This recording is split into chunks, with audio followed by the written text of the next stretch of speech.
మాట్లాడతారు అంటే నెక్స్ట్ జనరేషన్కి వాళ్ళ వాళ్ళ సంస్కృతిని క్యారీ ఫార్వర్డ్ చేసి వెళ్తున్నారు.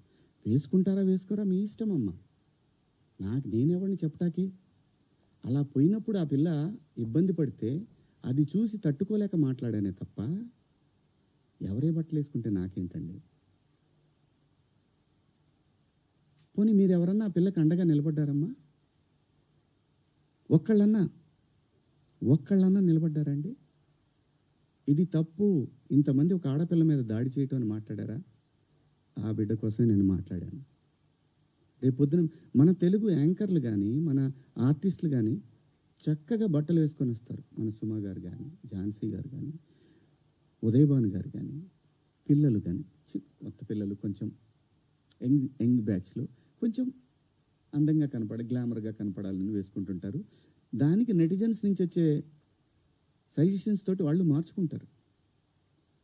ఆ అమ్మాయి బయట నుంచి వచ్చిన అమ్మాయి.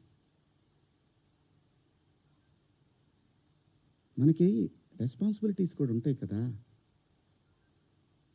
నేనెవరిని హక్కుల్ని హరించడానికి? నేను ఎవరిని అనలేదే పలానా వాళ్ళ పేరు పెట్టి. బలైంది ఎవరు? ఇప్పుడు ప్రజల చేతిలో బలైంది ఎవరు? నాకేంటమ్మా, నాకేంటి అనసూయ గారు, మిమ్మల్ని ఎందుకంటాను నేను? అసలు మీరు ఎందుకు వచ్చారు దీంట్లోకి? నేను మిమ్మల్ని ఏమన్నా అన్నానండి? నేను అన్నాను అమ్మా, బయట నుంచి వచ్చిన హీరోయిన్లు కానీ మన హీరోయిన్లు, ఎగ్జాక్ట్ వర్డ్స్, హీరోయిన్లు కాస్త ఫంక్షన్లకు వెళ్ళేటప్పుడు కొంచెం మంచి బట్టలు వేసుకొని వెళ్దాము, మనకి ఎందుకు ఈ దరిద్రం, బయట వాళ్ళందరూ ఎగబడతారు. నిన్న మనం అక్కడ చూసాం కదా. మనం కొత్తగా చూపించేది ఏదైనా తర్వాత ఒక పదం వాడాను, విచ్ ఈస్ రెడిక్యులస్. నాకు వాడకూడదు ఆ పదం. నాకు ఇప్పటికి కూడా అది ఎన్నాళ్ళు హాంట్ చేస్తా తెలియదు.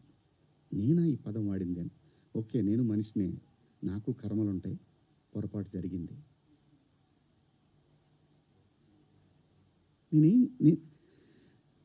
నా బాధ అంతా ఏంటంటే నా వైఫ్ నా పిల్లలతోటి కరెక్ట్గా మాట్లాడలేకపోతున్నాను నేను. అది నా మిస్. వాళ్ళు నన్ను కన్సోల్ చేస్తున్నారు, వెళ్ళండి అని అంటున్నారు. అంటే ఎవరికో అయిందని కాదు, సో ఇలా మాట్లాడే అని నా వైఫ్ని ఎవరిని అడుగుతారేమో అనే బాధ తప్ప నేను దేనికి భయపడేవాడిని కాదండి. తప్పు చేసినప్పుడు క్షమాపణ చెప్పడానికి కూడా ఒక క్షణం కూడా మనలో మనం కూర్చొని ఒక మాట అడిగితే సింపుల్గా, అమ్మ నన్ను క్షమించండి, నా వల్ల ఈ 2 పదాలు దొరికినాయి అని చెప్పేదానికి దాన్ని చాలా దూరం సాగదీశారు.